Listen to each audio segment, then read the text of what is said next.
professor Adilson Moreira. Ele é doutor em Direito Constitucional pela Faculdade de Direito de Harvard. Ele é também doutor pela UFMG, que honra não só a nossa reflexão jurídica, mas também, né, professor Bresser, a nossa reflexão econômica, a Faculdade de Economia da Federal de Minas Gerais. E, além disso, o professor Adilson hoje ocupa uma cadeira de professor no Mackenzie, onde ele vem sendo um ponto de ebulição do pensamento sobre direito e discriminação, direito e racismo. Eu não quero fazer inveja a ninguém, mas eu acabei de receber aqui, enquanto o professor Bresser estava falando, eu recebi este livro, que é o Racismo Recreativo, que certamente deve fazer parte daquele menu básico de todo pensador do direito contemporâneo. Como é que neste Brasil que nós queremos construir, o racismo paulatinamente vai se imiscuindo, vai se naturalizando, e como é que nesta nação que foi aqui propugnada nós conseguimos uma outra forma jurídica. Então, para ouvir uma reflexão desse quilate, é que eu agradeço muito a presença aqui do professor Adilson, para quem eu vou passar o microfone agora. Obrigado, professor. Aliás, eu dizia que era aqui a casa dos nossos dois antecessores, mas pelo fato de estarmos aqui diante de um homem de ideias, de reflexão jurídica do mais alto nível, essa também, professor, é a sua casa. Muito bem-vindo à sua casa. Muito obrigado, professor Ottaviani. Bom dia a todas e todos. É um prazer estar aqui mais uma vez na Faculdade de Direito da Universidade de São Paulo.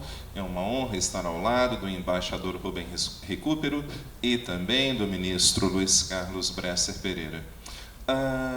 Eu pretendo falar hoje sobre um aspecto especialmente importante para o debate sobre o Brasil. Eu quero falar sobre desenvolvimento humano. Essa reflexão é parte de uma obra que eu estou escrevendo sobre esse tema, sobre direito ao desenvolvimento. E essa reflexão será baseada a partir de 3 articulações. Em primeiro lugar, entre políticas públicas e interpretação constitucional. Depois, entre políticas públicas e direito antidiscriminatório. E, por último, entre políticas públicas e teoria psicanalítica. Eu pedirei licença aos membros da mesa e também à plateia para falar de pé, porque eu fui diagnosticado com uma hérnia na coluna cervical, então ficar sentado por muito tempo me causa uma dor imensa. Mas, afinal de contas, por que essas pessoas não poderiam ser beneficiadas com o uso de políticas generalistas, com o uso de políticas universais? Será que essas medidas governamentais não produzirão dissensão social? Será que essas medidas não violam a Constituição da República, que muito claramente estabelece a ideia da igualdade de direitos, o princípio da equidade entre as pessoas? Bem, como é que nós devemos responder a essas perguntas, que são questões políticas, que são questões jurídicas e, especificamente, são questões de interpretação constitucional? Eu publiquei recentemente uma obra chamada Pensando como um Negro, ensaio de hermenêutica jurídica. E, espero que o embaixador aprecie a leitura, e nesta obra eu proponho uma interpretação muito específica do princípio da igualdade. Por que tantas pessoas veem como problemáticas políticas públicas destinadas, por exemplo, a melhorar o ingresso de negros nas universidades? Elas partem do pressuposto de que a nossa Constituição está comprometida com a ideia de igualdade, está comprometida com a ideia de justiça simétrica. Pessoas que estão igualmente situadas devem ser tratadas da mesma forma. Isso significa, portanto, que quaisquer políticas públicas que desviem desse ideal são problemáticas juridicamente, socialmente e também politicamente. Bom, mas será que esse argumento é realmente verdadeiro?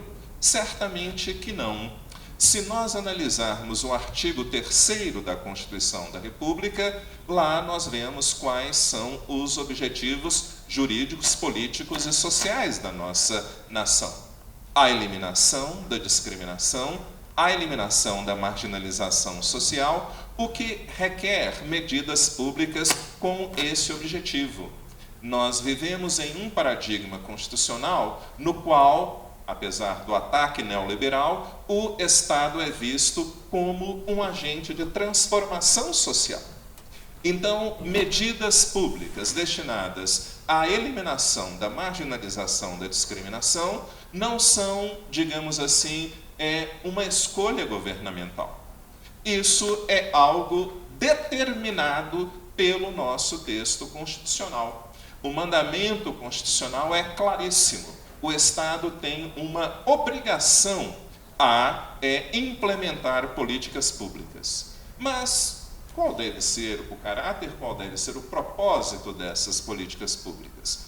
Nesta obra, eu afirmo que, seguindo a tradição dos autores da teoria racial crítica, que o princípio da igualdade, a fomentação da igualdade é exatamente o objetivo maior das políticas públicas, do direito, da economia, deve ter como objetivo fundamental a igualdade de status social. E a ideia de status social compreende a noção de status cultural e também de status material. O Estado, as instituições estatais devem fazer todo o possível para eliminar o ódio, para promover uma transformação cultural, e essa transformação cultural deve criar os mecanismos para promover uma transformação na forma como as instituições operam, na forma como nós percebemos o outro. Nós precisamos, por exemplo, eliminar e implementar transformações culturais que tenham como objetivo a eliminação de estereótipos, de estigmas. E por que pensar sobre a psicologia social da discriminação é algo importante para juristas, para sociólogos e para economistas? Porque os mecanismos que produzem a desigualdade social são, primeiro, justificados no plano da cultura. Os autores que trabalham com a psicologia social da discriminação falam que os estereótipos têm duas dimensões. Os estereótipos podem ser descritivos e também prescritivos. Os primeiros seriam aqueles que designam supostas características de grupos minoritários. Os segundos, por outro lado, seriam aqueles que determinam os lugares, as funções que esses grupos deveriam ocupar na sociedade. Então, quando nós analisamos, por exemplo, estatísticas econômicas que fazem comparação entre homens e mulheres, entre negros e brancos, nós observamos de maneira muitíssimo clara como esses estereótipos descritivos e prescritivos influenciam o funcionamento de instituições públicas e privadas e que, portanto, comprometem o desenvolvimento humano, impedem a inclusão efetiva de grupos minoritários e, no caso do Brasil, principalmente de negros e indígenas, a acesso a oportunidades sociais. Bem, a primeira conclusão que eu quero tirar, portanto, é que o Estado brasileiro tem uma obrigação constitucional de estabelecer a igualdade de status entre grupos minoritários, entre homens e mulheres, entre negros e brancos, entre homossexuais e heterossexuais, e vai por aí afora. A igualdade, o processo de interpretação do princípio da igualdade, feito por juristas, por economistas, por sociólogos, por gestores públicos, deve ter como pressuposto a ideia de que esse princípio constitucional tem um objetivo. Ele deve ser visto como algo que tem o propósito de produzir a emancipação social.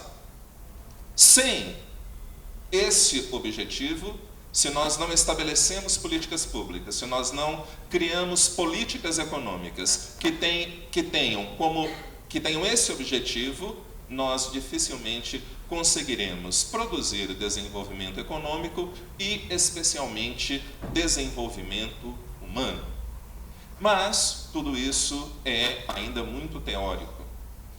Juristas, sociólogos, politólogos, economistas raramente se perguntam, afinal de contas, como a marginalização social é produzida?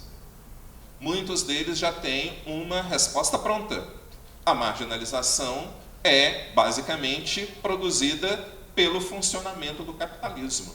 E nos últimos anos, especialmente, por essa forma de capitalismo que é o neoliberalismo.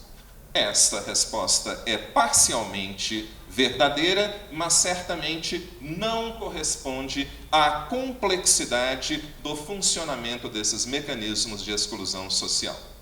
Eu publiquei há 2 anos atrás uma obra chamada O que é discriminação? E nesta obra eu identifico as inúmeras gerações de teorias de discriminação. Quando nós lemos textos jurídicos, manuais de direito constitucional, decisões do Supremo Tribunal Federal, e quando lá surge a ideia de discriminação, nós vemos muito claramente uma única articulação do que seja esse termo. A discriminação é um tratamento arbitrário, intencional, de uma pessoa por outra, baseado em algum elemento proibido por lei. Baseada na raça, baseada no sexo, baseada na classe social, na nacionalidade ou na sexualidade. Isso é mentira? De forma alguma. Isso é o que nós chamamos, na teoria, por discriminação direta. Uma pessoa, e essa discriminação direta é produzida exatamente pelo que o ministro Luiz Carlos Bresser Pereira falou do ódio, da intencionalidade. E essa intencionalidade surge do quê? Exatamente dos estereótipos descritivos e prescritivos, ou seja, das falsas generalizações que nós fazemos sobre indivíduos. Agora, qual é o problema quando juristas, sociólogos, economistas, gestores públicos trabalham com essa ideia específica de discriminação? Ela parte do pressuposto que a discriminação é sempre intencional, ela parte do pressuposto, e isso nos leva a pensar que a discriminação ocorre sempre no plano das relações individuais. Então é um indivíduo específico discriminando outro indivíduo específico. Mas o desenvolvimento dos estudos sobre direito antidiscriminatório demonstraram o seguinte: muitos mecanismos de exclusão social, em muitos mecanismos de exclusão social, a questão da intencionalidade está ausente. Então, a exclusão social não é produzida apenas por atos intencionais, discriminatórios de pessoas ou de instituições. Há algo chamado de discriminação indireta, que é uma norma, uma política pública, por exemplo, direcionada à generalidade dos indivíduos, que não faz absolutamente nenhuma menção a características específicas, raça, gênero, sexualidade ou qualquer coisa, mas que impõe um impacto desproporcional e negativo sobre um grupo que já sofre discriminação. O governo Temer é um exemplo disso. Qual foi uma das primeiras medidas do governo Temer? Acabar com o Programa Nacional de Alfabetização Adulta. Não é? Não, olha, estamos aqui, precisamos conter gastos, etc. Certos programas sociais terão que ser eliminados. Aí nós perguntamos, e eu não estou fazendo isso porque eu não gosto de fulano, beltrano ou ciclano. É uma medida simplesmente moralmente neutra. Agora, nós perguntamos pelo impacto dessa medida. Qual é o grupo social mais afetado pelo analfabetismo adulto? Negros e indígenas, ou seja, minorias raciais. Então, se você já vive em um país no qual, em função da sua raça, você já encontra dificuldades a ingressar no mercado de trabalho, imagina se você é um homem adulto e negro, negro homossexual, ou negro e portador de deficiência física. A possibilidade de você ser integrado ao mercado será zero. Então, uma coisa que nós não podemos esquecer: os processos de discriminação, de exclusão social, muitas vezes independem da vontade ideal, da vontade de indivíduos particulares. Eles se reproduzem mesmo na ausência de discriminação. Os processos de discriminação, e as feministas negras foram especialmente relevantes para isso, também ocorrem pela convergência de mecanismos de exclusão social, pela convergência de mecanismos discriminatórios. Há algo muito relevante no pensamento sobre a igualdade, que é a ideia de interseccionalidade de opressões. As feministas negras na década de 70 perceberam o seguinte: poxa, nós já estamos aqui há algumas décadas de mãos dadas com homens negros lutando pela igualdade racial, mas a liderança do movimento negro é inteiramente masculina, não leva em consideração a questão da opressão da mulher. Nós também já estamos há muito tempo de mãos dadas com as nossas irmãs brancas, lutando pela justiça sexual, mas a liderança do movimento feminista é basicamente branca, não é? De classe média, e essas lideranças não consideram a forma como o racismo e a pobreza afetam especificamente a mulher negra. Então, o que elas disseram? Poxa, nós somos minorias dentro de minorias. Portanto, essas políticas públicas, pensadas, elaboradas por gestores, que partem do pressuposto de que nós sempre devemos criar medidas destinadas à generalidade dos indivíduos, são altamente problemáticas. Então, uma política pública direcionada à comunidade negra de maneira geral, possivelmente ainda permitirá a continuidade da desigualdade de sexos. Políticas públicas direcionadas a pessoas pobres ainda comprometerão as pessoas negras pobres. A experiência do branco pobre não é a mesma do que o negro pobre. O branco pobre tem uma renda 47%. Importante enfatizar isso. 47% maior do que a do negro pobre. Então, um dos motivos do ódio gerado pela classe média branca foi exatamente o quê? A manipulação dos grandes meios de comunicação contra ações afirmativas. E essa manipulação ideológica ocorreu por quê? Não, vejam a Constituição. A Constituição manda o tratamento igualitário entre todas as pessoas.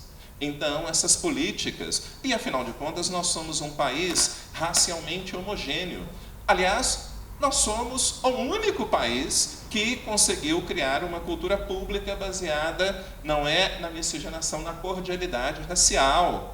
Então, o PT, Lula, Dilma, eles estão introduzindo, o nível do cinismo é tão grande que me faz rir, introduzindo o racismo no Brasil.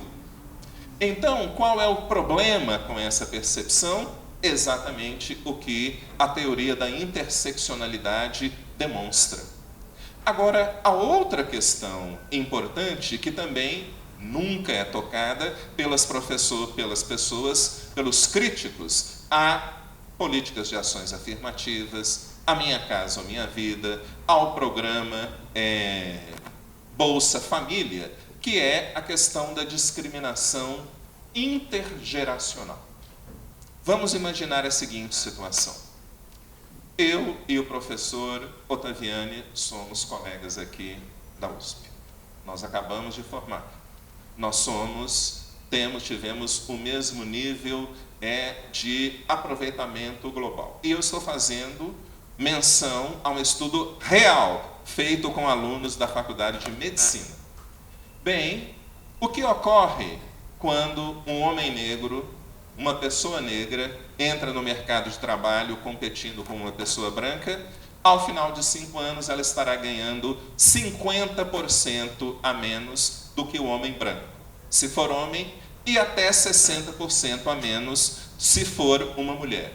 E se for um homem negro homossexual, uma mulher negra homossexual, a situação fica ainda pior. Bem, nós tivemos filhos. Eles estão agora com 16 e 17 anos de idade. Eu, ganhando 50% menos do que o professor Ottaviani, não consegui acumular patrimônio. O professor Ottaviani conseguiu. Então o filho dele estará lá pensando, poxa, o que será que eu vou ser? Médico, engenheiro, advogado, não é? Vou seguir aqui o exemplo do papai, etc. Não é? Essa é uma questão meramente existencial para ele, porque o professor Ottaviani tem dinheiro para pagar, já teve dinheiro para colocar o filho em uma escola bilíngue e também terá a possibilidade de pagar 3 mil, não sei se o salário da USP está bom assim, professor, mas enfim, mas também terá dinheiro para pagar, não é, mais 3, 4 mil reais, não é, para um cursinho. Agora, qual é a realidade do meu filho, que mora em uma área periférica e que estuda em escola pública? Ele terá essa possibilidade de decidir? Bom, eu não consegui acumular patrimônio. O meu dinheiro mal é o suficiente para as despesas básicas. Então, os autores da teoria da discriminação intergeracional demonstram que a discriminação sofrida no momento presente também influencia a situação das gerações futuras. E, mais uma vez, muitas pessoas não levam esse tema em consideração. Utilizam, não é, a ideia de que, não, cara, que é o elemento chave do neoliberalismo. Que é isso, gente? Os indivíduos devem ser responsáveis pela sua própria inserção econômica. Isso é uma falácia. Quando nós vivemos num país, numa sociedade que historicamente é comprometida com a reprodução das desigualdades sociais, notoriamente com o racismo. Mas, poxa, ok, tá? Então nós já sabemos disso. Nós já temos conhecimento de como funcionam alguns mecanismos de exclusão social. Mas isso significa que medidas políticas econômicas não beneficiarão outras pessoas? Ainda assim, professor Adilson, nós podemos afirmar que políticas universais podem beneficiar todos os grupos minoritários. Bom, a questão é a seguinte: a exclusão, ela não afeta apenas o status social dos indivíduos. A exclusão também afeta a vida psíquica das pessoas. Eu estou quase terminando de escrever um livro chamado Como os Seres Humanos Sofrem, um estudo do impacto psicológico de violações de direitos humanos. E nesta obra eu recorro à teoria psicanalítica para explicar como a presença ou a ausência de políticas públicas causam o sofrimento mental nas pessoas. Eu trabalho com a teoria psicanalítica proposta por Erik Erikson, um dos mais importantes seguidores de Sigmund Freud. Erikson afirma o seguinte: olha, gente, eu fiz toda a minha formação com Freud, eu acredito perfeitamente em muitos dos pressupostos da psicanálise, do inconsciente, etc., mas eu tenho dificuldades em compreender, em aceitar a ideia de que a sexualidade, de que a libido é a força motriz do psiquismo humano. Eu prefiro trabalhar com a questão da identidade, porque a minha experiência demonstrou que a formação do ego humano, o psiquismo humano, está diretamente relacionada com as condições materiais da existência. Então, nós precisamos analisar a formação moral dos indivíduos, o desenvolvimento moral dos indivíduos, dentro das condições políticas, econômicas nas quais eles vivem. Erikson afirma o seguinte: os seres humanos passam por uma série de processos, de fases de desenvolvimento. A primeira delas é o que ele chama de confiança básica versus desconfiança básica. Essa fase ocorre entre os 2 primeiros anos de idade. Qual era a questão? O que está presente? Qual é a crise moral enfrentada nesse momento? Nós, seres humanos, nascemos num estado de completa dependência em relação ao outro. Isso significa que, se eu tive a felicidade de nascer no meio familiar, que me permite ter acesso à nutrição, ter acesso a pessoas que tiveram conhecimento educacional necessário para estimular o desenvolvimento das minhas capacidades intelectivas, das minhas habilidades motoras, eu desenvolverei um sentimento de confiança básica em mim e também no ambiente no qual eu vivo.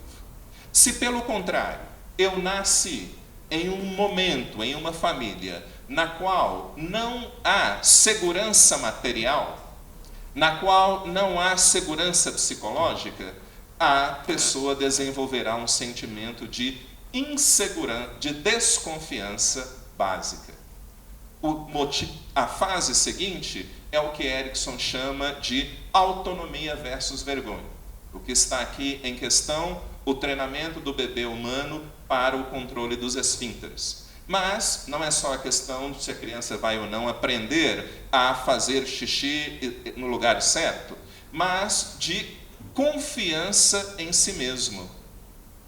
Ou seja, o elemento fundamental para nós desenvolvermos desconfiança em nós mesmos é a possibilidade de controle do próprio corpo.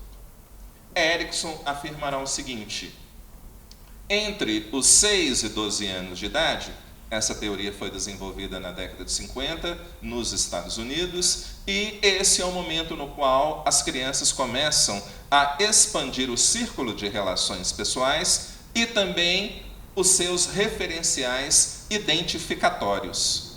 São os coleguinhas de classe, de clube, etc. E o que ocorre aqui?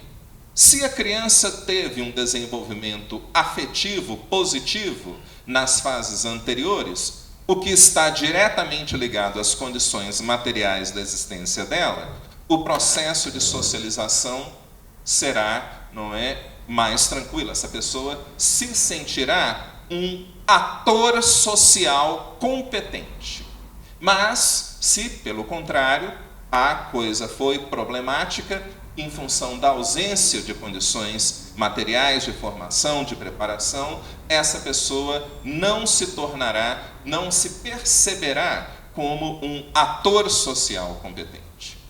Eu farei, o nosso tempo não permite, mas o momento chave da evolução do desenvolvimento mental para Erikson ocorre dos 12 aos 18 anos de idade, no qual a criança o adolescente se encontra no período da moratória moral. Qual é a crise que ele enfrenta? A sociedade exige que o adolescente tome decisões duradouras ou definitivas sobre a sua vida, mas essa pessoa, o adolescente, ainda não tem maturidade para isso. Então, ele permanece o tempo inteiro, num movimento de experimentação, de posições políticas, de posições morais, da sexualidade, e vai por aí afora. O elemento chave desse momento é o que Erikson chama de repertório identificatório. E esse conceito é central para a teoria do desenvolvimento que eu estou utilizando. Erikson afirma o seguinte: o conceito de repertório identificatório tem duas dimensões. Primeiro, ele designa as oportunidades institucionais disponíveis para os indivíduos. Que oportunidades são essas? Direitos humanos, acesso à educação, acesso à saúde, ou seja, os mecanismos que disponíveis para a pessoa tomarem decisões duradouras ou permanentes sobre a sua vida. Outro componente central desse conceito de repertório identificatório também são as identidades. Mais uma vez, não é o que o embaixador Recupero e o professor Bresser disseram. Dentro do espaço cultural, há aquelas identidades que podem circular, que são legitimadas, e aquelas identidades que não são. São as identidades marginalizadas, são as identidades excluídas pela sociedade. Então, o que ocorre? Se para você ter acesso a direitos humanos, você precisa fazer parte dos grupos dominantes. Você precisa ser homem, você precisa ser heterossexual, você precisa ser de classe média, você precisa ser branco. Então, o problema que nós encontramos aqui é o seguinte, ou melhor, vamos reformular. Como esse conceito de repertório identificatório nos ajuda a pensar as duas questões anteriores. A forma como nós devemos interpretar a Constituição e também o tema das relações entre políticas públicas e direito antidiscriminatório. Quando nós estamos falando em políticas públicas, penso eu, essas políticas públicas devem ter um objetivo específico: aumentar ao máximo o repertório identificatório dos indivíduos. Ou seja, nós precisamos expandir direitos humanos. Nós precisamos expandir políticas públicas generalistas, universais, mas também destinadas a grupos específicos que tenham como objetivo criar os mecanismos para que as pessoas possam atuar como atores sociais competentes. Nós também, seguindo mais uma vez a sugestão dos dois palestrantes anteriores, precisamos produzir uma transformação cultural. Nós precisamos eliminar estigmas.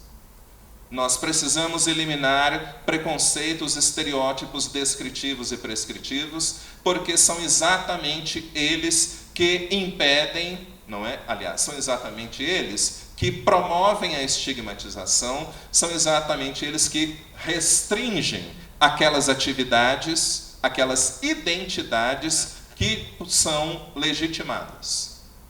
Tá? Então, hoje no Brasil, se você não é um homem branco, heterossexual de classe alta, as suas chances, e cristão, as suas chances de conseguir ter qualquer tipo de paridade de oportunidades sociais é significativamente restrita.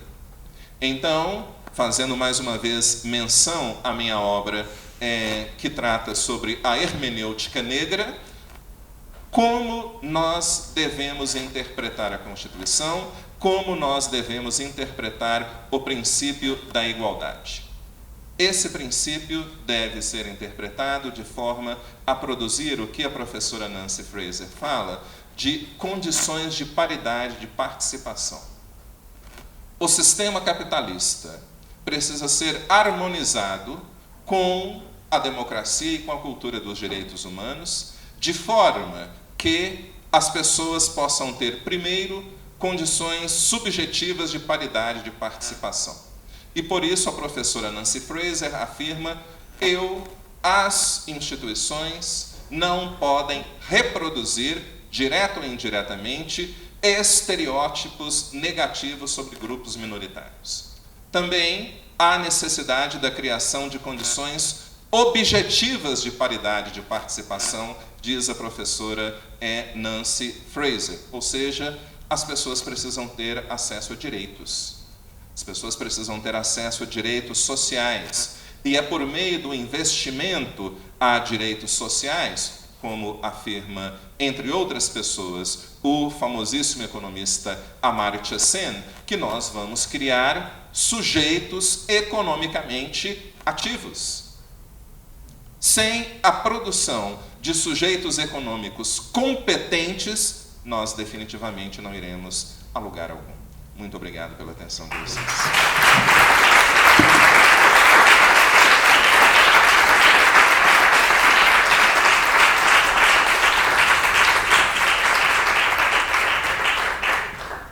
Quero agradecer muito esta também aula magna para nós aqui na nossa sala da congregação. Professor Adilson, conforme você foi falando, e no momento que você disse que naquela faixa na qual nós somos bem pequenininhos é que se formata a capacidade de confiança, eu não pude deixar de me lembrar de Darcy Ribeiro, de Joaquim Nabuco, que dizia o seguinte: o que mais a nação pode fazer do que cuidar dos seus filhos, ainda mais num momento tão tenro quanto esse, no qual praticamente tudo que nós viermos a viver estará decidido ali. Então, as políticas públicas como políticas de cuidado, a nação preocupada com cada um dos seus integrantes.